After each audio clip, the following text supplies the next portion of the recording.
na-conceptualize and who encourage you for this? Yung sa podium na may pusa, actually that's my original idea. Ang naisip ko is, ano yung papanoorin nila if ever na hindi ko ginawa yun? Yung kay Claire Castro, no, the Filipino people deserve better, and that's why I will be the one who addresses the important issues that the government fails to talk about or that fails to discuss properly.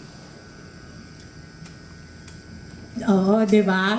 Kaya talagang kakaiba si Kong. So, yeah, inaabangan ko yan lagi eh. Yung magpo-post siya, ano naman kaya yung statement ni Kong. Kaya napakaganda na actually ito speaking about the youth na mga nakakausap ko. Ang sabi nila, ito ay nagbigay sa kanila ng ibang pananaw at saka syempre ibang appreciation about politics, no? Kasi nagkaroon ng parang dignidad ang mga kongresista through you. Kasi 'di ba yung talagang this is may dignidad dapat kapag nagsasalita ka kasi 'di ba pag personal mong sinasabi, alam mo na hindi ito nagsisinungaling. Kasi makikita mo sa mata. Ikaw, Rob, bilang isang mind reader, manghuhula. Manghuhula. Mind reader. Kasi ayan yung inaral niya kung paano i-interpret ang pag-iisip. When you were seeing Kong Kiko doing that kind of address in any issue that he would like to speak about, anong naging impression at ano ang naging dating sa'yo nito?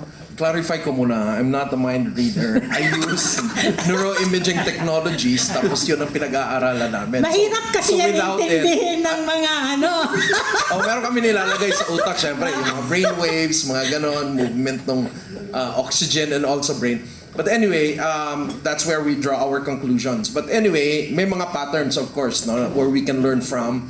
Ang nakita ko lang na difference is that may parang disparity, a big difference between a traditional na politician and those young politicians like Congressman Kiko Barsaga, Lian Leviste na lumalabas ngayon, tama? Ito yung mga untainted, nagsasalita talaga kung anong dapat sabihin, and they are, whether somebody gets offended or not, particularly the ones within the political circle. So, doon natin nakikita yung raw na rage, pati na rin yung raw na information na dapat mailabas dun mismo sa publiko, at dun natin makikita paano naglalaro din yung iba habang sila hindi. But also, lumalabas si Congressman Kiko dun sa podium niya, ito din yung inaatake nila, di ba? What became their basis for suspension was actually an attack on his character, because yung nandun siya sa podium, maayos yung sinasabi niya, and in person, that's how he actually communicates as well.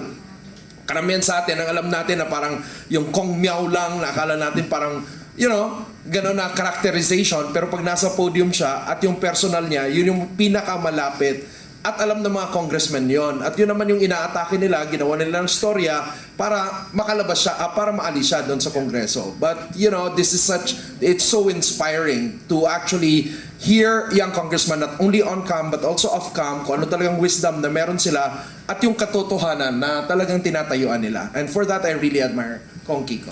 Thank you. Speaking of yung reading of minds, let's be careful kasi baka mamaya after neto sa Friday magpilahan ng tao. Kasi kung I think if Sir Rob Rances has the talent to do that, magtatayo na ako ng kubol sa labas ng Quiapo. Di ba? Ang laki nun. Pila-pila yun, Sir Rob. But kailangan, iklaro lang natin yung yung neuroplastician kung ano talaga. And I want Sir Rob to ikaw ang magpaliwanag kung ano ba. Kasi curious lahat, nagtatanong sila eh. Nagbubulungan kanina, ano ba yung Kasi nakita nila yung title mo. Kasi ganito, I studied neuroscience abroad. It's applied neuroscience, so that means a brain scientist. At gumagamit kami ng yung mga equipment na ginagamit namin. Tawag namin doon neuroimaging technologies. Pinag-aaralan. Ang sa akin, ang application is not medical, but actually on business as well as on society. Alright? So, ngayon, nung umuwi ako rito sa Pilipinas, apparently, walang ganong klaseng neuroscience na institute. So, I can't practice as a researcher and also as a scientist. So, kailangan ang practice ko labas na nung laboratory. So I sought for another credential where I can actually, try to participate doon sa business, pati na rin sa rito na hindi siya laboratory-based.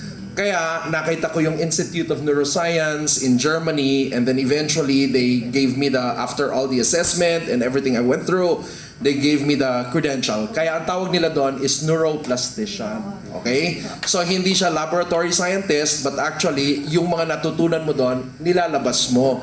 Kaya lang, it also gave me an edge in terms of interpreting, particularly yung tinatawag na neuropolitics, because I get to see some of the patterns na ginagawa ng mga politiko, and I also get to see based on some studies around neuropolitics that will lead to good leadership and governance, and the ones na talagang optics lang ang ginagawa.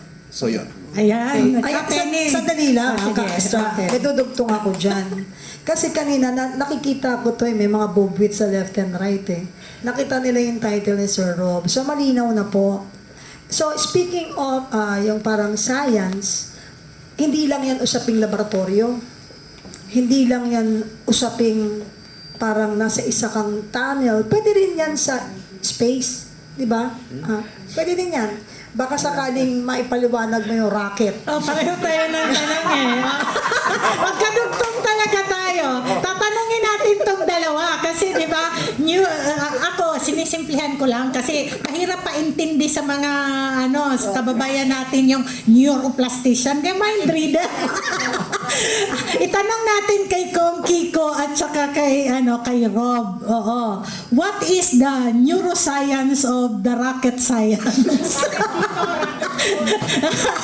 Kong Kiko muna. Para sa new rocket, I think that's explained as the start of our space program. Actually, space programs for governments they serve two purposes: either research for astronomy, or for placements of satellites. Pero we do not expect anything to come out of the rocket program. So feeling ko pang lang siya, pang optics para may masabing may nagawa. Kasi wala man tayong i-install mga satellites. We're not creating a space station. If we want to research more into astronomy, then we should be funding the education sector rather than launching a rocket. So hindi ko alam kung ano talaga yung plano dito para sa rocket program. Nabigla din ako doon nung narinig ko yun sa SONA. It's very surprising and it's very unexpected. Sa totoo lang po, isa lang, makawala ako Naisip ko naman, meron niyang positibong Tinitingnan ko kung saan natin makikita para maging positive po ang dating sa tao. Malay niyo naman yan yung nasusunod na parang magiging kasagutan sa problema ng Pilipinas dahil punong-puno na ng tubig dito, lilipat na tayo sa ibang di ba? Para baka doon walang baha. Unahan si Elon Musk. Kasi yan, advance, no? Okay, Ka-Astra, please. Si Caro muna. Oo, sagot niya sa rocket science. Sana nabasa ko yung script kasi oral, di ba? I mean, verbally spoken. Verbally na dineclare yon. So, baka mali naman yung spelling. Baka hindi talaga sounding rocket, but actually rocket talaga. Pero naisip ko lang, konting comment lang about the SONA. Is that okay? Oh yes, of Kasi course. it's the second to the last na SONA, and you're not supposed to be presenting new policies or kaya new plans or new strategies anymore. You are supposed to be presenting something na nag-work yung leadership and governance mo the past year. Kasi may last SONA ka pa after this, and you will have, it's not just dun ang reporting. Ang nakita ko lang na problema dun sa reporting is that most of the reporting were mga activities, and aside from activities and outputs. Kaya lang, ang hinahanap natin doon is not an output but an outcome. So what's the difference? An output could be, an activity na sinabi mo, ito yung activity natin, mamibigay tayo sa mga tao, tapos ang output mo doon is meron kang ilang milyon na nabigyan. Those are outputs. But governance is not about outputs because you can have all the budget funneled into outputs na walang outcome. Tama? So may activity ka, may output. So ano yung outcome? Ang outcome is bumaba ba yung poverty rate? Umokay ba yung inflation problem natin? Umokay ba yung ekonomiya natin? Yun dapat ang nire-report nung second to the last na SONA, but we never heard anything from the President on those outcomes. So for me, yun yung problema ng SONA na yon. Now, when it comes to the racket, nagulat ako. So naisip ko lang, siguro yung racket na yon, para medyo kakaiba